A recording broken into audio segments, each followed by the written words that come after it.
And now, your Big 2 local weather authority forecast. We warn you first. Well, if there's one thing that I've heard today is that it is hot. And you know what? The numbers, they are not lying. Today we came in at a high of 97 degrees in Midland, Odessa, a low of 64 degrees. You know what? This time in May, actually, we'd be looking at a high of 86 degrees and 59 degrees as our low. So indeed, the numbers are not lying. It totally is hot. And tonight we close out. I did not forget about my stargazers. We close out with 70-degree weather, mostly clear. So you're able to, look at the stars and have fun. But you know what? Today also, not only was it hot, it was definitely very windy. Midland, Odessa saw winds traveling 39 miles per hour, and in Big Spring, 31 miles per hour. Seminole, 40 miles per hour. But winds were traveling even faster in Guadalupe Pass, 62 miles per hour. You know what? I know many of us had to hold on to our eyelashes, but you know what? Going into tomorrow, Mother's Day, we all want to get dressed up, do our makeup and our eyelashes. Don't worry about it, girl, because come 10 a.m., winds will be traveling 15 miles per hour in Midland and Odessa. Same with Big Spring. And 13 miles per hour Seminole, and Guadalupe Pass goes down to 11 miles per hour.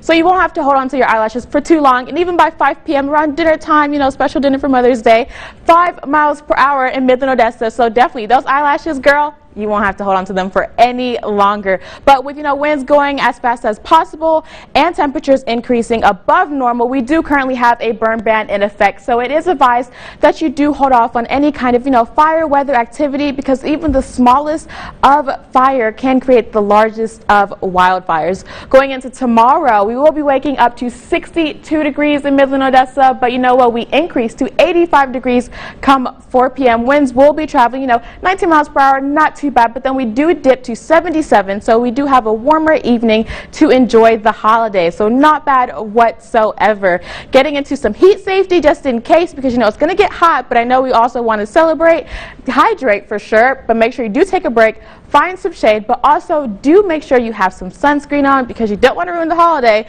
with sunburned or any kind of activity.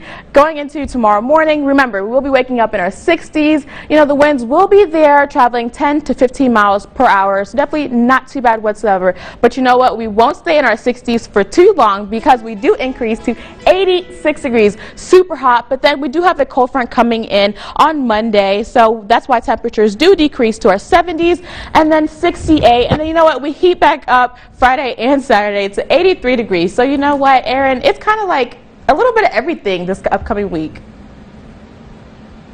Yeah, absolutely. I guess I was talking to Chase, our chief meteorologist, last week, and some of the temperatures looked a little bit cooler on Tuesday especially, so it looks like we've already warmed up a little bit. Would you say that's happened? Definitely, yeah, for sure. And tomorrow, 85, so not too bad. We do have a little bit of, some rain showers, but we'll be all right. Yeah. And of course, you and I were talking before the show about how normally when there's a windy day, you're like, oh, such a nice breeze, especially when it's hot out. But today felt more like an oven just opening. It did, girl. My eyebrows, I know. So, but you're saying tomorrow, right, that we don't need to expect that much wind as we did today? Definitely not. Winds will be very calm, traveling 5 miles per hour by the time we get into Sunday, 5 p.m. Awesome. Okay. Thank you so much.